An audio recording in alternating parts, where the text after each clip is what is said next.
In the apiary, we have chosen this is the hive where we are going to do our harvesting, and here we go. When you're harvesting, you should ensure that there are some equipment you have with you. We have a smoker, and what we are going to do is that we try to puff smoke all over the hive. And why do we puff? When we are puffing the smoke, we are trying to make the bees become calm. And apart from that is to disorganize their communication system. When you don't puff, they become too wild and you may end up failing to do what has brought you. When you're going for harvesting, you should ensure that you have a helper. Reason being you can't do all the work alone.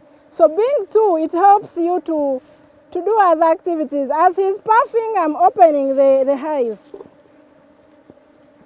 And here we are using, by the use of the hive tool, it helps us to easily open the... Why are you starting from this end to open?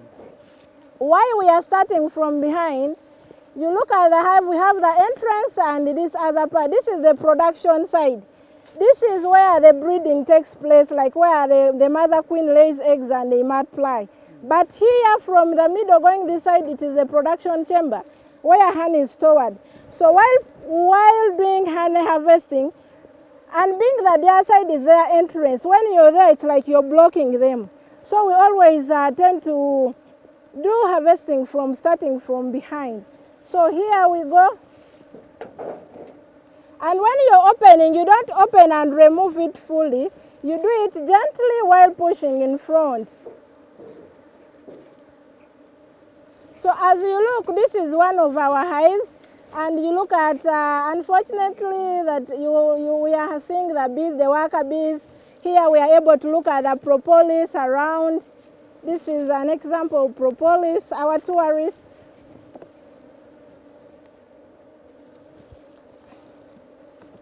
So propolis is got from different trees, from the different tree resins and gums. And in the hive, it is used to protect the bees from different, they help in sealing a crack, it helps bees in sealing cracks. Then apart from that, it is also used for defending them from different pests. Okay.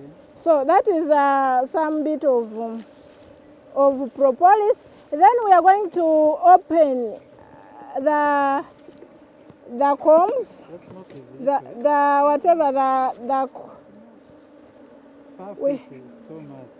So here we are going to learn about, you can have a look at the comb. The comb has sealed honey, which is on top. Then down below there is unripe honey. Then you will have a look at the pollen itself is also in the cells. So while harvesting, you cannot pick such a comb. Reason being, half of it is sealed and half of it is not. And apart from that, it also contains some pollen. So you leave it for the bees to use. Okay. Then with the help of the hive tool, we are going to try to open up these two top bars and gently pick out one of them. So here we go.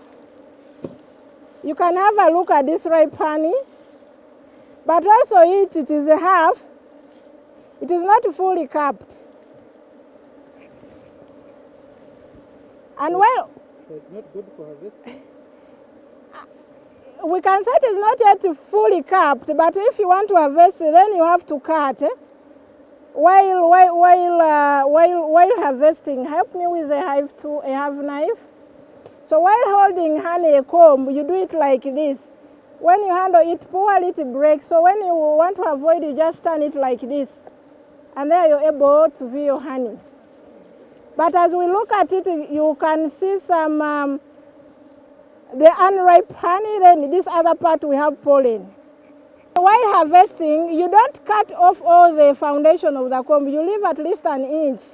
And this is where the bees start from while they are making another comb. Then we can continue. This is another second comb. But as you look at it, it has both ripe and unripe honey. Okay. one of the tourists is asking me about the ripe honey. Help me with a brush. The one you see sealed, you look at this honey. Help me here. Let me first brush off the bees. This part here is the sealed honey. This one. This one is the sealed honey. Have you seen? Yes. This one is the sealed honey. We call it sealed or ripe honey. Then inside there we have pollen. There are some cell caps with pollen. Then alongside that you see something like a fluid. That is unripe honey. When the honey is not yet ready, bees don't seal it. But when it is ready, they seal it off with the wax. Yes, so that's it. When you harvest it, when it is not sealed, then it is possible for it to turn to ferment because it still contains a lot of water moisture content. Okay, let's be fast. I think you hold for me here. That one. I don't want to harvest it unless someone is going to enjoy the pollen. So here we go. I don't know how this looks like. I think it also has pollen. The top bars, you put them gently to avoid the pressing of the bees. Because when you press the bees, they release a hormone which calls for the other bees that we are in danger, and they come and start stinging. So gently you return the comb.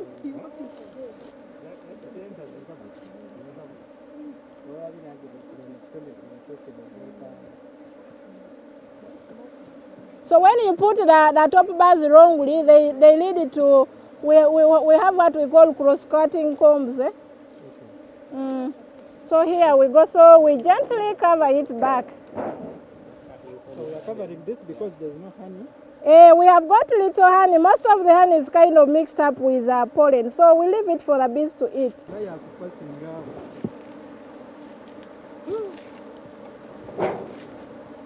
So here we go. We can have a look at that side. The honey is sealed. It is ready. Smoke. Where is the brush? Whom did I give the brush?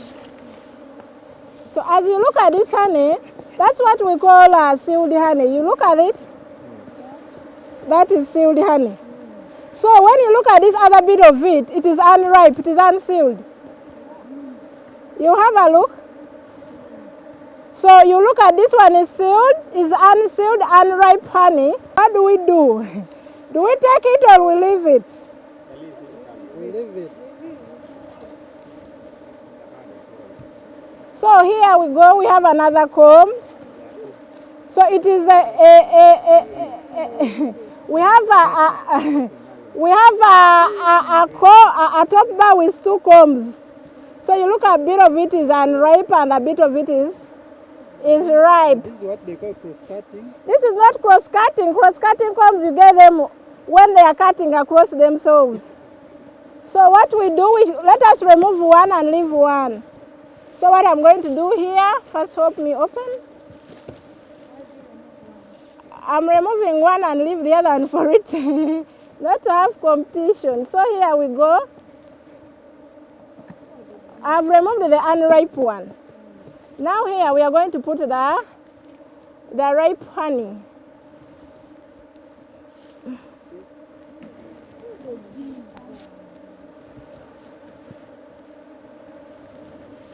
Try to puff them out.